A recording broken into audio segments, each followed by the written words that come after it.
conocimiento, Claro, ¿no? hay mucha gente que dice, ¿para qué quiero estudiar esto si yo me quiero dedicar a tal otra cosa? ¿No? Es lo mismo que decir, ¿para qué quiero estudiar música si yo no quiero ser músico? Bueno, para disfrutar más de la música, para vivir mejor, para pasarla mejor, para tener vidas más plenas. Lo mismo, obviamente, con el pensamiento crítico, que nos es más crítico todavía en nuestras vidas, pues nos lleva a tomar decisiones que muchas Exactamente. veces son incorrectas, pues no pensamos bien. No poder, por ejemplo, distinguir. Yo veo que, para poner el ejemplo de la pandemia, ¿no? Todos los días se publica una nota en todos los diarios que dice hoy hubo tantos casos.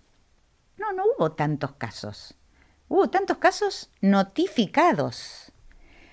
Entonces, que eso no surge espontáneamente, debería surgir en todas las personas, ese conocimiento, saber que se notifica una fracción muy pequeña de los casos que se detectan. Bueno, ese tipo de razonamiento, eso, entre otras cosas, te los da también una buena educación de la ciencia. Y ojalá lo hicieran en la escuela primaria, en el jardín de infantes, en la escuela secundaria. Lamentablemente, quienes no llegan a una carrera científica, quienes no van, por ejemplo, a la Facultad de Ciencias Exactas o al FAMAF de Córdoba o a los centros universitarios donde se enseñan y se estudian y se forman personas con pensamiento científico, muchas veces carecen en absoluto de ese tipo de razonamiento, ¿no? ¿Y cuál sería la solución? ¿Es pedirle a los científicos que vayan a las escuelas? ¿O cómo resolvemos esto? Porque quizás los profesores y maestros tampoco tienen la capacitación para hacer esto, ¿no? Bueno, te contesto en dos partes. Me encantaría, me parece, sería maravilloso que los científicos fueran a las escuelas. Eh, te cuento una sola anécdota personal que Ujú. simplemente tiene el valor, digamos, de que me ocurrió a mí, pero le puede pasar a cualquiera. Hace varios años había una exposición sobre ranas en el Museo Bernardino Rivadavia. Entonces yo llegué con mi nieto, que en ese momento tenía, ¿qué te puedo decir? 4 años, 5 años. Y tenía como particularidad que no se podía quedar quieto en ningún lado. Entonces lo llevaba mucho al museo porque le gustaban los dinosaurios, en fin. Y llegamos y en la sala de la exposición de ranas había un joven investigador, biólogo, sentado en el suelo con un grupo de chicos alrededor. ¿Y qué estaba haciendo el biólogo? Tenía como, qué sé yo, 11 ranas diferentes, sapos, en fin. Y estaba sentado y les mostraba a los chicos, se ponía uno en la mano y les decía, miren esta, ¿qué tiene? A ver, ¿cómo son los ojos? ¿Cómo son las patas? La vamos a poner en este frasquito. Se veía que la ranita tenía, por ejemplo, unas sopapas en la punta de las patas y se agarraba a las paredes del frasco. Bueno, Jerry, te puedo decir que este que no se quedaba quieto en ningún lado y parecía que tenía hormigas en el cuerpo y siempre estaba, se quedó como una estatua de arena mirando eso sin poder hablar. Era tal la fascinación que tenía, estaba tan encantado que yo digo, qué maravilloso lo que puede hacer la experiencia directa y la explicación por una persona que sabe mucho de los temas, que te cambia totalmente la perspectiva de cómo se aprende la ciencia. A lo mejor si vos tenés una página del libro que dice vamos a estudiar las ranas, cuántas especies hay, los chicos ni se interesan, pero verlo y que lo cuente una persona que además tiene 1000 ejemplos diferentes, atractivos, fascinantes, Mm. bueno, te cambia totalmente. Y para salir de lo personal, siempre cuando me toca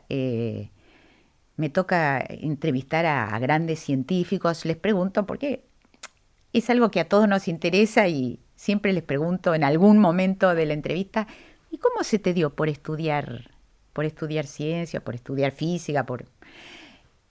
Y en casi todos hay un profesor, hay un maestro o un profesor, y en muchos hay un científico. Por ejemplo, Matías Saldarriaga, el gran físico Que argentino, Matías fue orador en aquel primer evento que mencionaste exacto, antes de TEDx en Argentina. es un gran Sí. científico argentino internacional que trabaja en el Instituto de Estudios Avanzados de Princeton, cuando le pregunté eso, justamente me dijo, mira, yo no me interesaba mucho por la física, pero en cuarto año en mi escuela el profesor de física era un investigador de la CONEA, de la Comisión Nacional de Energía Atómica. Y entonces un día nos llevó a ver el reactor de Ezeiza. Dice, yo vi eso y me enamoré. Entonces, Qué bueno, qué bueno. a mí me encantaría que todos los científicos se pudieran hacer un día en el año o 2 días para decir, voy a una escuela y hablo con los chicos, que hubiera un sistema que les permitiera tener una conversación, recibir preguntas, un poco lo que hace Adrián Paenza, Claro. ¿no es cierto? Que cambia totalmente esa bruja, entre comillas, que es la matemática, con tan mala imagen. Sin embargo, cuando le explica él y él habla con los chicos y les presenta problemas, cambia totalmente. Bueno, o sea que por eso me parece que sería bueno, pero no se puede pensar que con eso vamos a cambiar la educación de la ciencia, con que un científico vaya un día a un grado. Se necesita que eso sea una práctica constante. Sí, pero, o sea, pensando en, este es un debate en el mundo de la ciencia de larga data, habiendo yo pasado bastante tiempo en ese mundo también, y es cuánto del tiempo del investigador científico tiene que estar dedicado a investigar versus a contar lo que está haciendo. Y donde contar puede tener varias aristas, puede ser a través de los medios, como a través de notas periodísticas, o en la educación, o en otros lugares más, ¿no? Y en general, históricamente, los científicos no le prestaban mucha atención a eso, porque se hicieron científicos porque querían investigar, querían resolver esos misterios o esos rompecabezas que mencionabas al principio. Pero con el tiempo creo que con Paenza y con muchos más que hicieron mucho avance en esta dimensión, está siendo visto con mejores ojos dentro del mundo de la ciencia, dedicarle cada vez más tiempo a ayudar a que cambie la sociedad a través de contar la ciencia de distintas maneras, ¿no? Y me parece que no estamos lejos de un momento en el cual muchos, no todos, pero muchos científicos podrían dedicarle 1, 2, 3 días por año, que no les mueve la aguja en su agenda anual, a ir a una escuela y sentarse con los chicos en el suelo a mostrarles las ranas. Además están encantados. Bueno, de hecho, ahora en Tecnópolis acaba de hacer algunas jornadas hablando de astrofísica, de agujeros negros.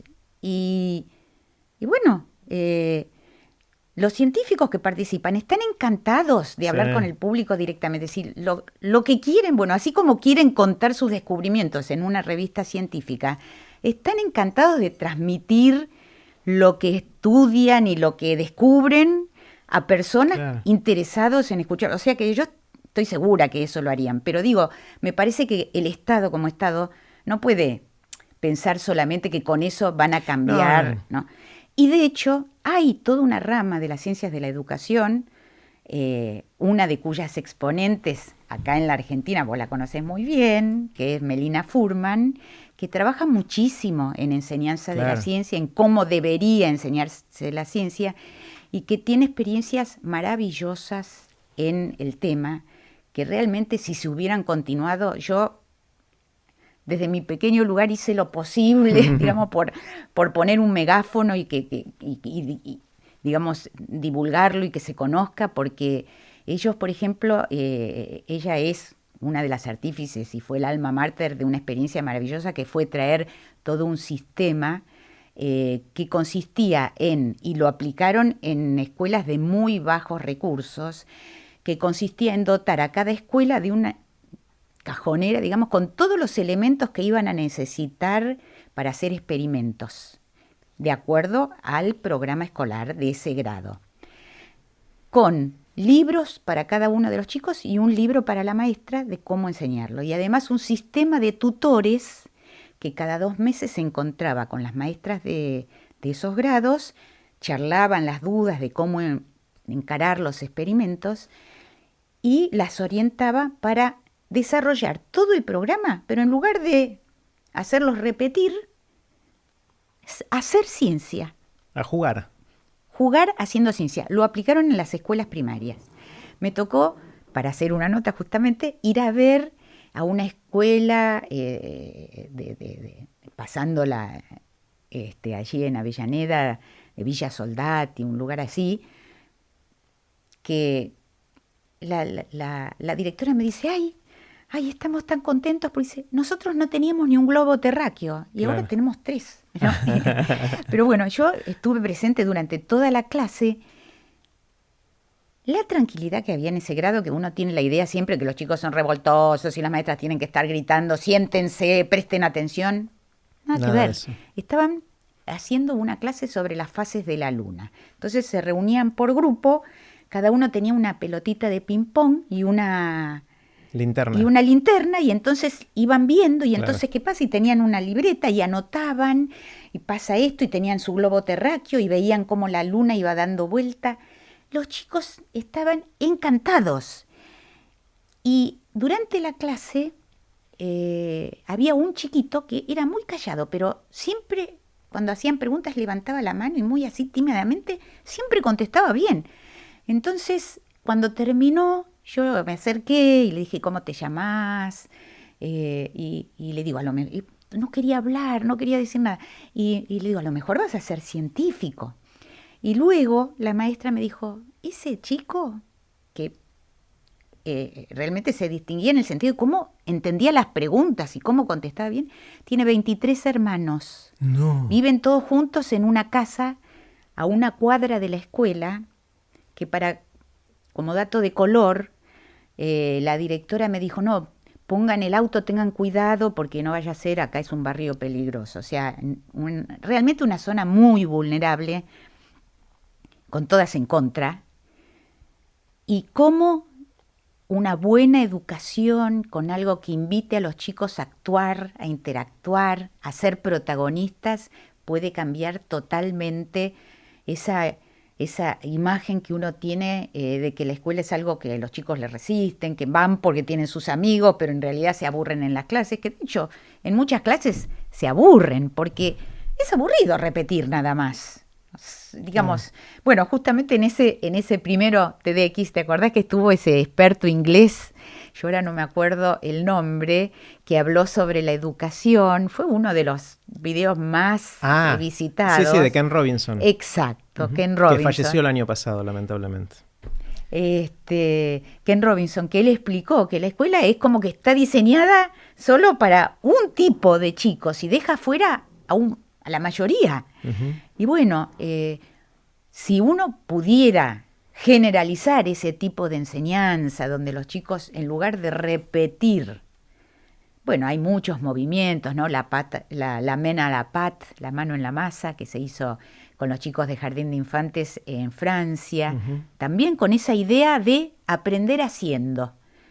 Creo que cambiaría totalmente, aunque los programas fueran más cortos, se quitaran algunos contenidos, pero lo que incorporarían los chicos, los estudiantes en general, sería tremendamente diferente, ¿no? Porque realmente adquirirían ese pensamiento crítico, ese pensamiento, digamos, esa alfabetización científica que ahora realmente está totalmente ausente en las escuelas, ¿no? Nora...